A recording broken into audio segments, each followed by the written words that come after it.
கருப்பு திரைப்படத்திற்கு உறுதுணையாக இருந்த தயாரிப்பாளர், ரசிகர்கள் மற்றும் திரையரங்க உரிமையாளர்கள் அனைவருக்கும் நடிகர் சூர்யா நன்றி தெரிவித்துள்ளார். ஆர்.ஜே. பாலாஜி இயக்கத்தில் நடிகர் சூர்யா நடிப்பில் கடந்த 15ஆம் தேதி வெளியான கருப்பு திரைப்படத்தின் வெற்றியை தொடர்ந்து நன்றி தெரிவிக்கும் நிகழ்ச்சி சென்னை தேனாம்பேட்டையில் நடைபெற்றது. இதில் பேசிய சூர்யா, படத்தின் கிளைமாக்ஸ் பாடல் தனது உதவியாளரின் ஆலோசனையின் பேரில் படப்பிடிப்பு செய்யப்பட்டது என்றும், அவர் கொடுத்த ஆலோசனை போல படம் பார்த்த அனைவரும் கிளைமாக்ஸ் காட்சி மிகவும் நன்றாக உள்ளது என்று தெரிவிப்பதாகவும் நெகிழ்ச்சியுடன் கூறியுள்ளார். மேலும் கருப்பு திரைப்படம் முழுக்க முழுக்க ஆர்.ஜே. பாலாஜியின் பார்வையில் மட்டுமே உருவாக்கப்பட்டது என்றும் அவர் கூறினார். எல்லா முடிவுகளும் சரியா எடுத்ததுக்கும் சரியா எடுக்க வச்ச கருப்பு சாமிக்கு நாங்கள் நன்றி சொல்லணும். எதிர்பார்க்காத ஒரு பெரிய வெற்றியை கொடுத்த உங்க எல்லாருக்கும் நான் நன்றி சொல்ல கடமைப்பட்டிருக்கேன்.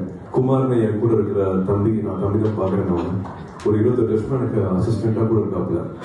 அவரு சொன்ன ஒரு விஷயம் என்னன்னா, படத்தை தாண்டி கருப்புசாமிக்கு ஒரு பாட்டு வேலை செய்யணும், கருப்புசாமிக்கு ஒரு பாட்டு கொடுங்கன்னு சொன்னா, கடைசி கிளைமேக்ஸ் பாட்டு வந்து எனக்கு தெரிஞ்சு அது குமாரோட ஐடியா. படத்தை எடிட் பண்ணி முடிச்சிட்டோம். பட் 10ல அப்படின்ட்டு எடிட் பண்ணிட்டு ஒரு 5 மாசத்துக்கு அப்புறமா எடுத்த பாட்டு தான் அது கருப்பு பாட்டு.